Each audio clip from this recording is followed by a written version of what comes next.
Հարգելի հեռուստադիտողներ, Ֆակտոր TV-ն ուղիղ տեսակապով զրուցելու է Հելսինկյան քաղաքացիական ասամբլեայի Վանաձորի գրասենյակի ղեկավար իրավապաշտպան Արթուր Սաքունցի հետ։ Ողջույն, պարոն Սաքունց։ Ողջույններ, պարոն Անանյան։ Այսօր եւ վաղը Երևանում անցկացվում է Եվրոպական քաղաքական համայնքի գագաթնաժողովը։ Վաղուց այդ գագաթնաժողովը մեկնարկել է եւ Ֆակտոր TV ուղիղ հեռարձակմամբ կարող են մեր հեռուստադիտողները հետևել, մինչ, այսպես ասենք, դահլիճ անցնելը, թե ինչ մտքեր հնչեցին, նշեմ, որ համալիրի մոտ բողոքի ակցիաներ կային արցախցիների իրավունքների հարգման պահանջով, ինչպես նաև Ռոբերտ Քոչարյանի ղեկավարած Հայաստան դաշինքն է նախաձեռնել այո ժողովրդավարությանը ոչ երեսպաշտությանը խորագրով ակցիա, ինչպես պահանջում են հայ գերիներին ազատել Բաքվի բանտից, այնպես էլ պահանջում են աչք չփակել Հայաստանում ժողովրդավարության նահանջի նկատմամբ, նրանք նկատի ունեն իրենց ձևակերպմամբ եկեղեցու դեմ հարձակումները, քաղբանտարկյալների առկայությունը եւ այլն, ակնկալել, որ եվրոպացի առաջնորդները կլսեն եւ ձեր կարծիքով ինչքանով են հասցեատերերը եւ խնդիրները ճիշտ ընտրված այս պարագայում։ Նախ եկեք արձանագրենք, որ նման ներկայացություն Եվրոպական միության անդամ պետությունների եւ ընդհանրապես Եվրոպական ժողովրդավարական համայնքի գումարած նաև ՆԱՏՕ-ի գլխավոր քարտուղարը, որը նույնպես չպետք է անտեսել, իրապես առանձնահատուկ նշանակություն ունի Հայաստանի Հանրապետության միջազգային վարկի տեսակետից։ Այդ առումով ուշագրավ էր հենց Ֆրանսիայի նախագահ Մակրոնի այն խոսքը, որ 8 տարի առաջ երբեք նման ներկայացություն Հայաստանում չէր լինի, քանի որ Հայաստանը ընկալվում էր որպես դե ֆակտո Ռուսաստանի կցորդը կամ ֆորպոստը, ոնց հարմար կգտնեն։ Այսինքն արմատական բեկման մասին վկայում է Ֆրանսիայի նախագահը, ոչ թե Նիկոլ Փաշինյանը, ոչ թե Ալեն Սիմոնյանը, ոչ թե ես կամ դուք, այլ կողմնակի դիտորդ անձ, պետության նախագահ, որը նման եզրակացություն անելու համար պետք է ունենար հիմքեր։ Հասկանալի է, որ Հայաստանի և Ֆրանսիայի միջև ձևավորվել են ռազմավարական համագործակցություն։ Հասկանալի է, որ Հայաստանը իր արտաքին քաղաքականության որոշումներով շատ ավելի սերտացրել է հարաբերությունները թե Եվրոպական միության և թե Եվրոպական միության անդամ առանձնահատուկ կամ առանցքային պետությունների հետ։ Եվ սա վկայում է այն մասին, որ Հայաստանում 2018 թվականի Թավշյա-հեղափոխությունից հետո ներքին բարեփոխումները ուշադրության են արժանացել։ Կան խնդիրներ, իհարկե կան։ Մենք ինքներս ենք դրա մասին բարձրաձայնում, նույնը վերաբերում է դատական համակարգին, իրավապահ համակարգի զգալի հատվածին, այո, ոստիկանության բարեփոխումներ են իրականացվում, բայց քննչական մարմինների հետ կապված, դատախազության մարմինների հետ կապված, քրեակատողական ծառայության համակարգում խնդիրների հետ կապված, նաև զինված ուժերի մահացության հետ կապված խնդիրներ ունենք։ Ընդհանրապես ժողովրդավարության զարգացման հետ կապված խնդիրներ ունենք, որոնք ժողովրդավարություն պահանջողների ժամանակահատվածում ուղղակի ոտնատակ էր տրվել։ Սա արձանագրենք, որ 25 տարի առնվազն Հայաստանը կորցրեց ժողովրդավարական զարգացման տեսակետից ոչ միայն կորցրեց, այլ նաև ընդհանրապես որպես այդպիսին զուտ հենց երեսպաշտական էր անգամ այդ նույն Ռոբերտ Քոչարյանի ժամանակ Եվրոպայի խորհրդին անդամագրելը, որի շրջանակներում պարտավորություններ էր վերցրել, բայց դրան հաջորդեց 2003 թվականի հայտնի իրադարձությունները, 2008 թվականի մարտի 1-ի վերջո, գույք բարդքի դիմաց այդ ամբողջ գործարքները, այսինքն արձանագրվում է, որ այո 2008 թվականին չնայած բազմաթիվ խնդիրներին եւ արտաքին եւ ներքին սպառնալիքներին Հայաստանի զարգացման ուղին այլևս համարվում է ժողովրդավարական բարեփոխումների ուղին։ Իր բոլոր նույնից եմ կրկնում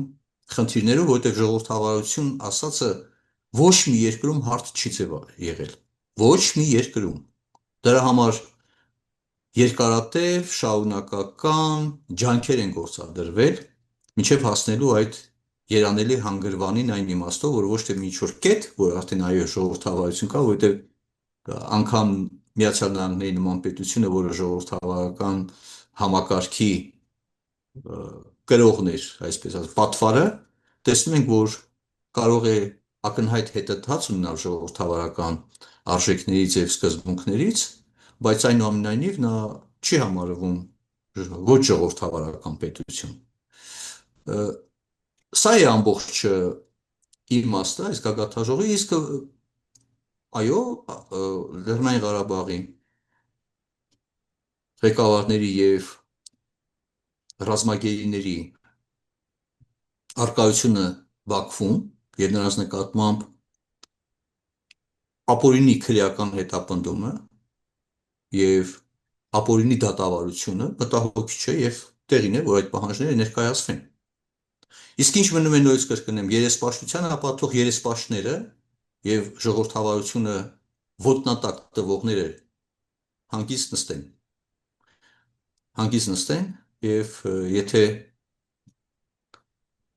մտածում են, որ իրենց լավ չեն ճանաչում, թե ովքեր են հանդես գալիս ժողովրդավարության որպես ջատագով, ապա չարաչար սխալվում են։ Հայաստանում քաղբանտարկյալներ չկան, այո, կան քաղաքական զգայուն հարցերով գործեր ոստիկանության կողմից ոչ համաչափ ուժի կիրառում, կալանքների լայն կիրառում դատարանների կողմից, որտեղ դատական համակարգը այդպես էլ չձևավորվեց որպես անկախ եւ ընդհանրապես ընտրովի արդարադատության հետ կապված լուրջ մտահոգություններ կան, բայց կան ակնհայտ հնարավորություններ այդ խնդիրները լուծելու համար, որը փորձ է արվում կասեցնել ավտորիտար բռնապետական մտածողության եւ արժեքներ ունեցողների կողմից։ Սա է ամբողջ իրողությունը կարճ։ Ձեր կարծիքով ինչու պարոն Քոչարյանի ուժը Ռուսաստանի դեսպանատան դեմ բողոքի ակցիաներ չկազմակերպեց, պահանջելով, որ նրանք Արցախի ռազմաքաղաքական ղեկավարության եւ մեր մյուս հայրենակիցներին չհանձնեն Ադրբեջանին, կամ այսքան ժամանակ նա նույնիսկ մեկ քննադատական խոսք չհնչեցրեց Մոսկվայի հասցեին, բայց եվրոպացիներից պահանջում են։ Դե նոյեմբերի 9-ի հայտնի հայտարարության հեղինակը իր խոսքերով Վլադիմիր Պուտինն էր։ Ինքն է հրապարակավ ասել, որ այդ տեքստը ինքն է գրել։ Եվ ինքն էլ վերցրել էր պատասխանատվությունը Լեռնային Ղարաբաղում անվտանգության ապահովման համար։ Հանձինս իր ռազմական խմբավորման, որը տերուտ իրական էր ըստ էության դե ֆակտո, բայց այդպես էլ չապահովեց ոչ ղարաբաղցիների, արցախցիների, ոչ էլ նրա ղեկավարների անվտանգությունը, ընդհակառակը նրա լուր համաձայնության, եթե ոչ ակտիվ աջակցության ներքո Լեռնային Ղարաբաղը ենթարկվեց բռնի էթնիկ զտման։ Եվ այդ առումով որևէ քննադատական խոսք չի կարող ասվել այն ուժերի կողմից Պուտինի հասցեին կամ Ռուսաստանի Դաշնության քաղաքականության վերաբերյալ, որովհետև Կրեմլը եւ ռուսական կայսրության քաղաքականությունը դա հնդկական սուրբ կովի կարգավիճակ ունեն։ Անձեռնխելի են, անքննելի են եւ անվերապահ պետք է ընդունել նրանց ցանկացած մոտեցում։ Հիշում եք անգամ երբ որ խոսք էր գնում Ադրբեջանին 5 միլիարդ դոլարի զենքի վաճառքի մասին, ապա ինչպես էին արդարացնում, թե դա ընդհանրապես բիզնես է։ Այսինքն ոչ թե Կրեմլի շրջանակներն էին հիմնավորում, թե ինչու են այդքան մեծ քանակի զենք մատակարարում, վաճառում Ադրբեջանին, այլ հայաստանյան նրանց գոլեգաներն էին գլխապատար եւ առավել մեծ ջանք գործադրում արդարացնելու համար կամ հիմնավորելու համար այդ իրապես մեծ հանցագործությունը, որովհետև կոնֆլիկտի մեջ եւ ակնհայտ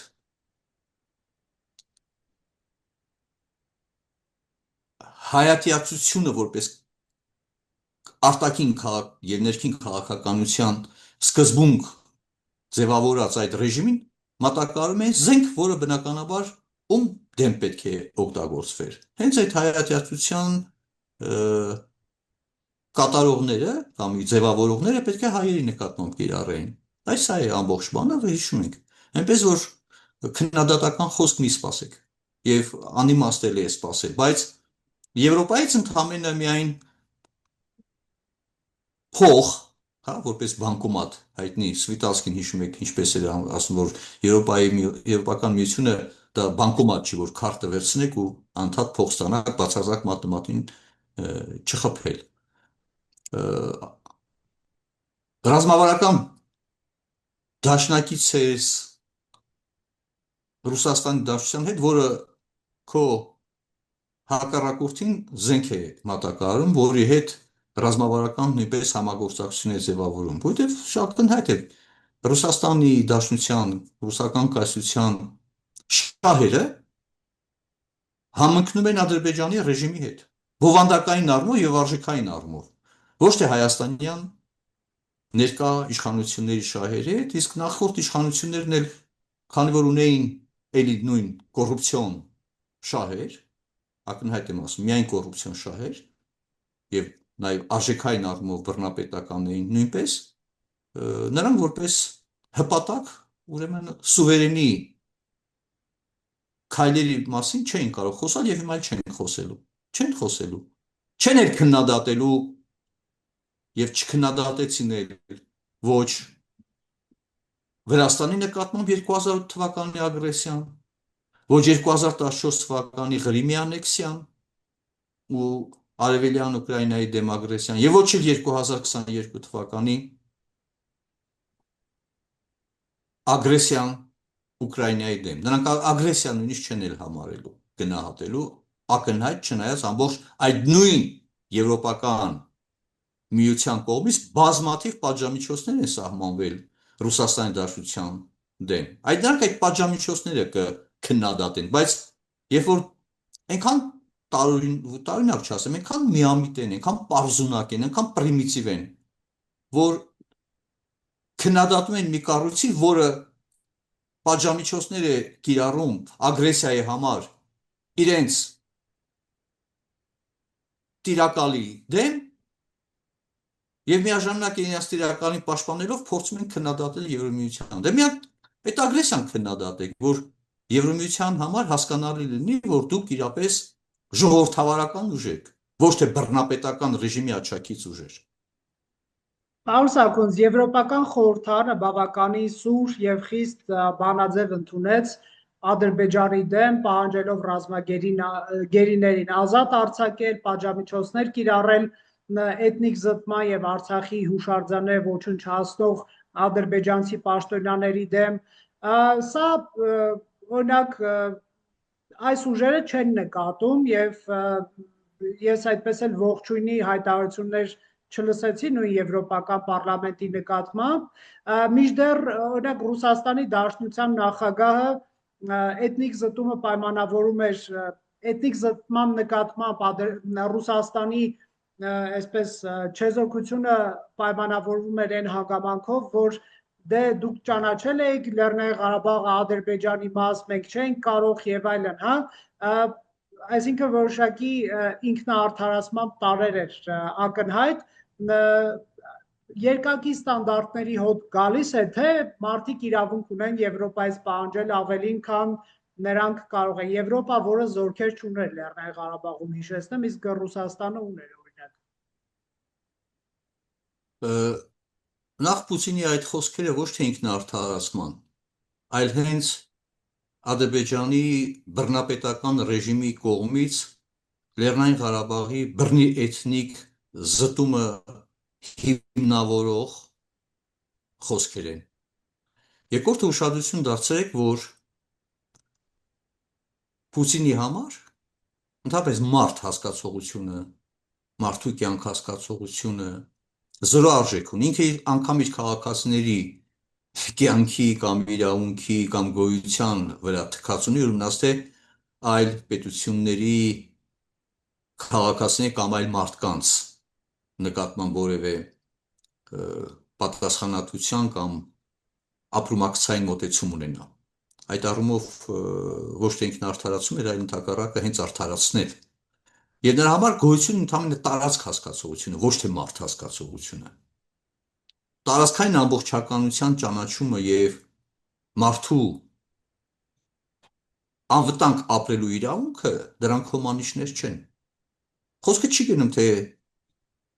ճանաչվել է թե չի ճանաչվել։ Խոսքը գնում է, որ այդ տարածքներում ապրող մարդիկ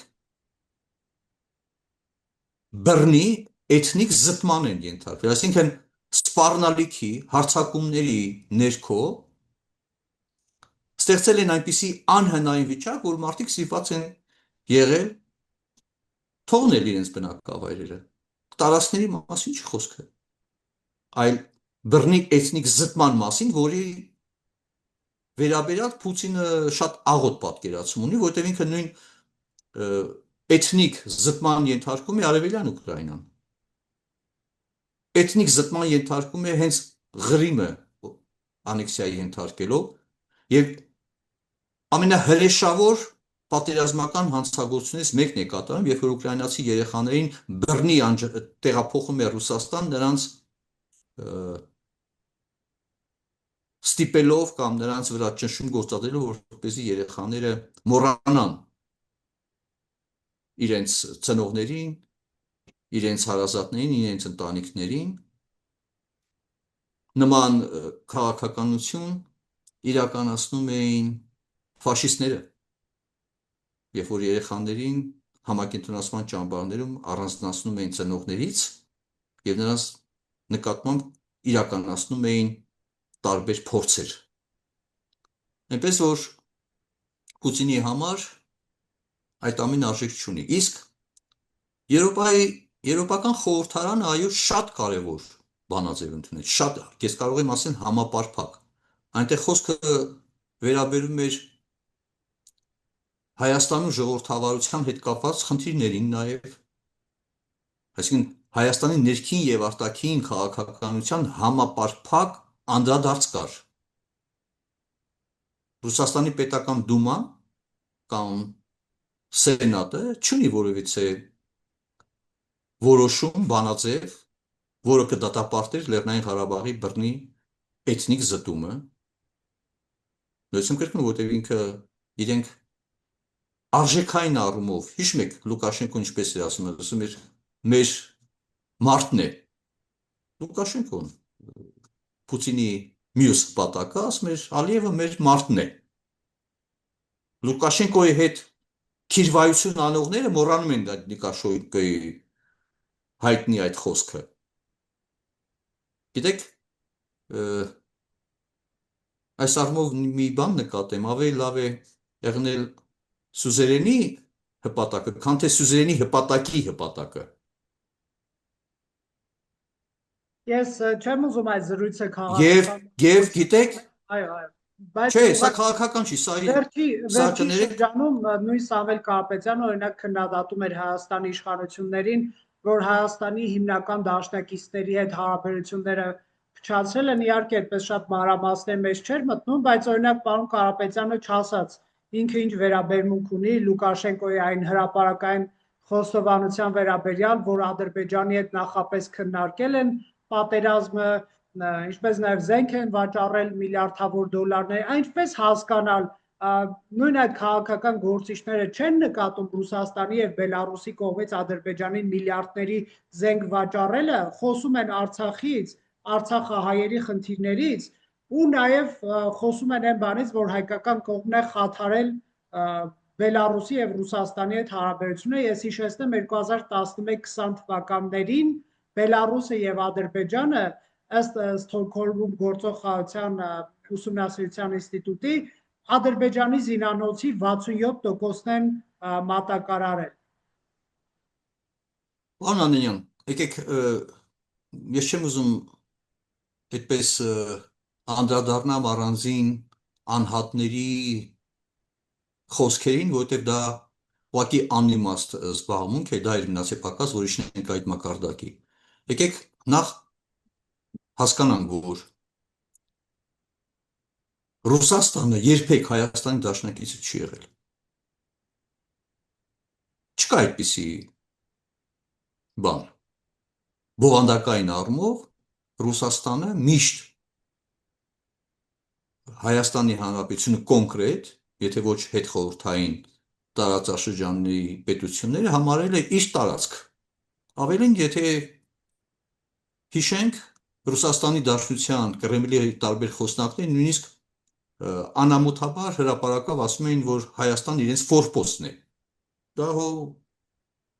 մենք չենք ասել, ոչ էլ այդ գործիչները, դրանք ասել են հենց Կրեմլի, որոնք այդպես էլ որևէ հակադարձում չեն ստացել։ Հայաստանը եւ Ռուսաստանի միջև անխախտ բարեկամություն եւ լայն համախոհություն եղել է, երբ որ գոյություն է ունեցել վերազգային կազմակերպված կոռուպցիոն համակարգ։ Այո, կոռուպցիոն առումով եղել են անխախտ դաշնակիցներ, որը վերացվեց 2018 թվականի Թավշյա հեղափոխությունից հետո։ Հայաստանի համար Ռուսաստանի Դաշնությունը դաշնակից է եղել համակարգային վերազգային կոռուպցիայի համակարգում, այո, որի շրջանակներում Հայաստանի ամբողջ տնտեսությունը, երկաթուղին, անվտանգությունը, էներգետիկան, ամբողջը կոռուպցիոն սխեմաներով հանձնվել է Ռուսաստանի Դաշնությանը։ Անխախտ բարեկամություն ա եղել, համատեղ կոռուպցիոն մեխանիզմներ, ամեն մեկը իր չափով։ Երբ որ այդ սխեման քանդվեց, այդտեղ արդեն այո դադարեց դաշնակից լինել։ Այսինքն Ռուսաստանի կայսրության, Ռուսաստանի Դաշնությունը որպես դաշնակից Հայաստանի հետ կարող է լինել միայն եթե Հայաստանը կոռուպցիոն այդ համակարգի մեջ ընդգրկվի Ռուսաստանի Դաշնության հետ։ Երբ որ դրանից դուրս է գալիս, այդ դրանից դժգոհում են արդեն կոռումպացվածները, որտեղ այդ կոռուպցիան իրենց համար եւ իշխանությունն էր, կոռուպցիան եւ նաեւ իրենց հարստությունն էր, կոռուպցիան նաեւ իրենց ընտանիքների, իրանց ներխմբերի կենսամակարդակի ապահովման միակ երաշխիքն էր։ Դրա համար դժգոհում են, ասում են, բա դա իրենց մոտ դաշնակցությունը, դաշնակցային հարաբերություն Ռուսաստանի հետ միայն կարող է գոյություն ունենալ կոռուպցիայի ձևով։ Կոռուպցիայից դուրս դաշնակից չկա։ Եվ այդտեղ, երբ որ Հայաստանը հրաժարվում է կոռուպցիայից կամ այդ մեխանիզմներից, այդտեղ իհարկե ասում են, բա դուք դաշնակցային հարաբերությունները խարխլում եք։ Այն դեպքում, երբ որ բազմիցս ժամանակին ասել ենք ու հիմա էլ կրկնում ենք, կոռուպցիան ազգային անվտանգության թիվ 1 սպառնալիքն է։ Կոռուպցիան պետության դիմադրողականությունը զրոյացնողն է, խարխլողն է։ Կոռուպցիան համակարգային, հատկապես պետության ինքնիշխանությունը վերացնողն է, եւ ի վերջո համակարգային կոռուպցիայի հետևանքով անգամ պետություններ են վերացել պատմության ընթացքում, շատ հզոր պետություններ, ամենաթարմ օրինակը հենց նույն Խորհրդային Միությունը, որը ուղղակի կործանվեց հենց համակարգային եւ անպատժելի կոռուպցիայի հետևանքով, եւ այդպեսին կլինի նաեւ Ռուսաստանի Դաշնության հետ էլ ձեզ ասեմ, թող շատ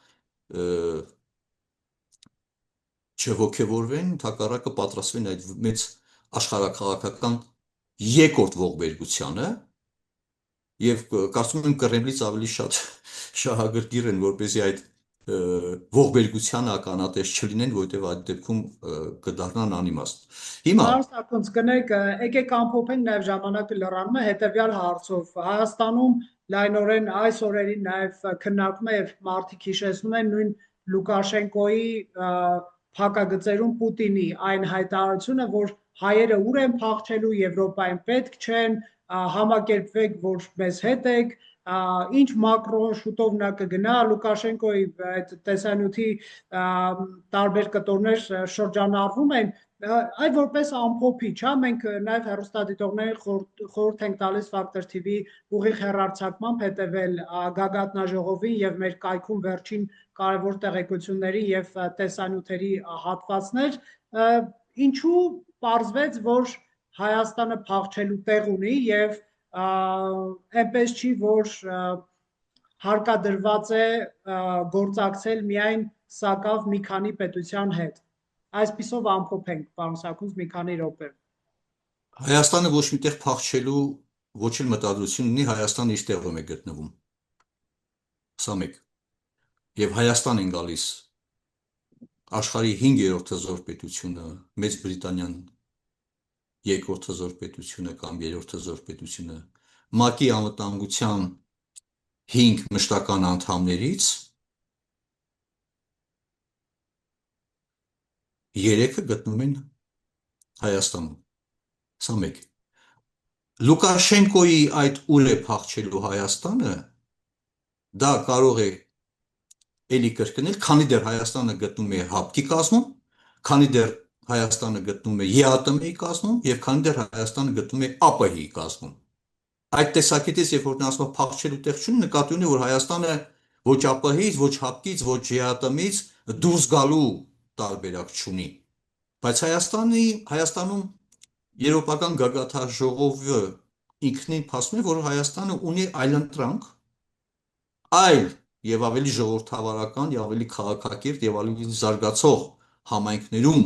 անդամագրվելու, ոչ թե աչակցությունը խնդրելու, ինչպես իրենք էին այդ ՀԱՊԿ, ԱՊՀ, ԵԱՏՄ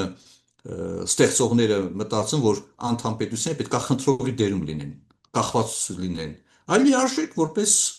հավասար իրավունք ունեցող սուբյեկտ լինեն այդ հարթակներում, այնպես որ